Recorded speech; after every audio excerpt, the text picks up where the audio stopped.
তাও আল্লাহর উপরে সন্তুষ্ট। সুবহানাল্লাহ।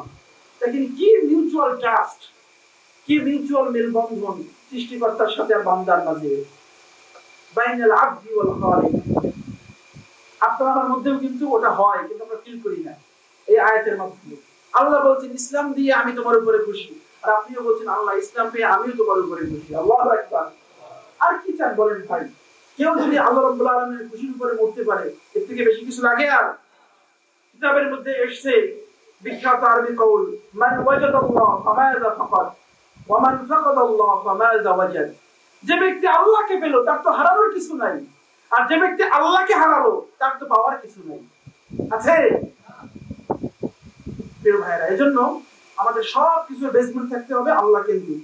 আর আমাদের ক্যারেক্টার হবে কার ক্যারেক্টারের মতো? আমাদের আদর্শ হবে কার আদর্শে? আমাদের জীবনাচরণ, আমাদের মুআমালাত হবে কার দেখানো পথে? মুহাম্মদুর রাসূলুল্লাহ সাল্লাল্লাহু আলাইহি ওয়াসাল্লাম। কয়টি পয়েন্ট বলেছি? দুইটি। নাম্বার 1 কি ছিল? শিক্ষা। দ্বিতীয় নম্বরে নৈতিকতা, রাইট। এরপরে যেটি বলবো সেটি হচ্ছে আসিদ, সত্যবাদিতা।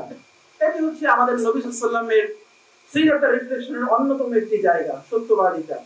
আমরা কিন্তু নিজেদের ইচ্ছায় অনিচ্ছায় প্রচুর পরিমাণে মিথ্যা বলি না? আপনাদের এই প্রোগ্রাম কেন্দ্রিক হয়তো ঘটতে পারে, একজন ভাইকে ফোন দেওয়া হয়েছে যে ভাই আমরা একটা প্রোগ্রাম আয়োজন করছি, আপনি তো সময় দিতে পারবেন কিনা। হয়তো তিনি বলেছেন ভাই আমার ব্যস্ততা আছে। আসলে ছিল না, শয়তানের ওয়াসওয়াসার কারণে সে এটা বলেছে। এরকম ইচ্ছা অনিচ্ছায় প্রচুর মিথ্যা আমরা বলে থাকি। অথচ নবী সাল্লাল্লাহু আলাইহি ওয়াসাল্লাম তার ক্যারেক্টার কি ছিল শুনেন। একবার আপনাদের মধ্যে কেউ যদি হজ উমরা করে থাকেন আপনারা জানবেন, সাফা এবং মারওয়া পাহাড়ের কথা জানেন আপনারা? এই পাহাড়ের বিখ্যাত ইতিহাস আছে। ইতিহাস কি? এই পাহাড়কে আমরা খুব বেশি চিনি কোন কারণে? বলেন স্যার। হাজেরা।